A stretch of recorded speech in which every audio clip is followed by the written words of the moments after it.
বাড়ছে ডিভোর্স। বিয়ের পর সম্পর্ক বাঁচিয়ে রাখার পরিবর্তে ভাঙার প্রবণতা বাড়ছে। পরিসংখ্যান বলছে আমেরিকা, ইউরোপে বিবাহ বিচ্ছেদের ঘটনা সবচেয়ে বেশি।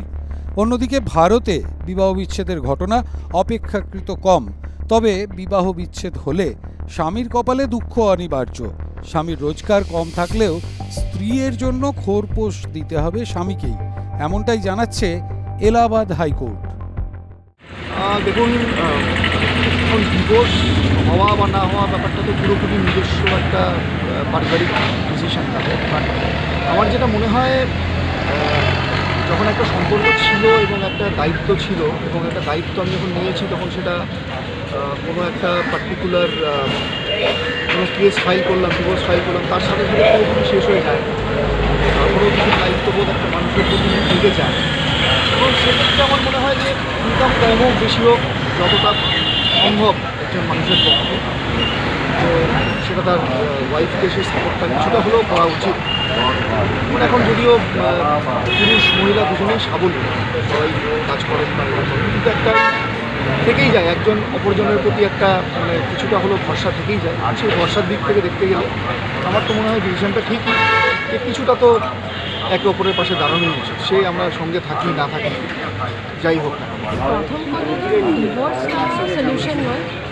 যখন দুজন দুজনকে পছন্দ করে নিজের মতামত নিয়ে দুজন সংসার করার জন্য এগিয়েছে, তখন তো ডিভোর্সের কাজ করে।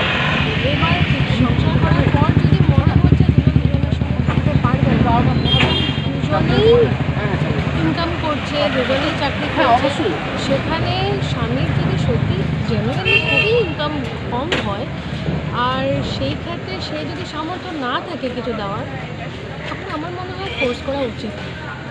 আর সেকেন্ডলি, হ্যাঁ, যদি কিছু জেনুইন রিজন থাকে যে ওয়াইফ মানে হোম মেকার বা ওনার ইনকাম বা বাচ্চা রয়েছে অতটা করতে পারছে না, তখন ডেফিনেটলি স্বামীরও একটা রেসপন্সিবিলিটি, সেটা কভার আপ করতে হয়।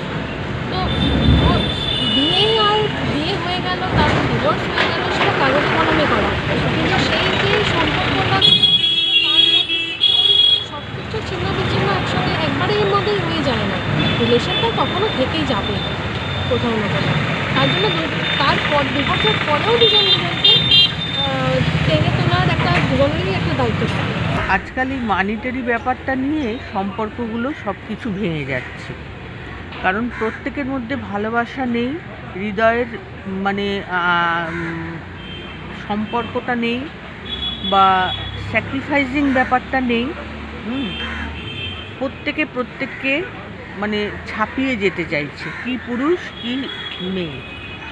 এবার যদি যার যেটা স্টেপ মানে না স্টেজ, যার যেটা স্টেজ, নারীদের যে কাজগুলো সেগুলো যদি সে ঠিক মতন করে এবং পুরুষের যে কাজগুলো সে যদি ঠিক মতন করে এবং প্রত্যেকে যদি প্রত্যেকের ভেতরের ব্যাপারটা বুঝতে পারে যে সে কি চায়, তার কি চাহিদা, তাহলে আমার মনে হয় এই ডিভোর্স এত বাড়াবাড়ি হতো না এবং প্রত্যেকটা মানুষের ভেতরে উচ্ছৃঙ্খলতাটা বেড়ে গেছে।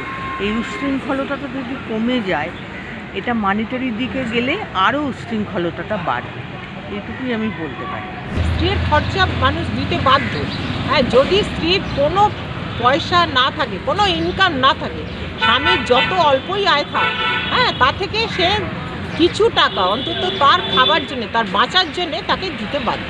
আর স্ত্রীর যদি ইনকাম থাকে, স্বামীর যদি কম ইনকাম থাকে, দিতে সে বাধ্য নয়, কিন্তু বলছে যে দিতে হবে। হ্যাঁ, গভর্নমেন্ট বলছে, তার সে গভর্নমেন্টের নিয়ম গভর্নমেন্ট বলছে, কিন্তু তার রোজগার যদি থাকে, তাতেও স্বামীর যদি অল্প রোজগার থাকে, তারও তো বাবা মা সংসার তার তো থাকে, সে দিতে বাধ্যতামূলক আমি বলতে পারছি না, তার ক্ষমতা অনুযায়ী সে দেবে কি দেবে না সেটা তার ইচ্ছে। যদি কি কোন ক্ষেত্রে ডিভোর্স হচ্ছে, যদি ওয়াইফের ডিভোর্স মানে কোনো বিয়ে টিয়ে না করে যদি পড়ে থাকে, তাকে আমাদের খরচা দেওয়াটা আছে। আর যদি অন্য লোককে বিয়ে করে সেক্ষেত্রে খরচা দেওয়া হবে না। Rahul Sadhkar report, TV9 Bangla digital.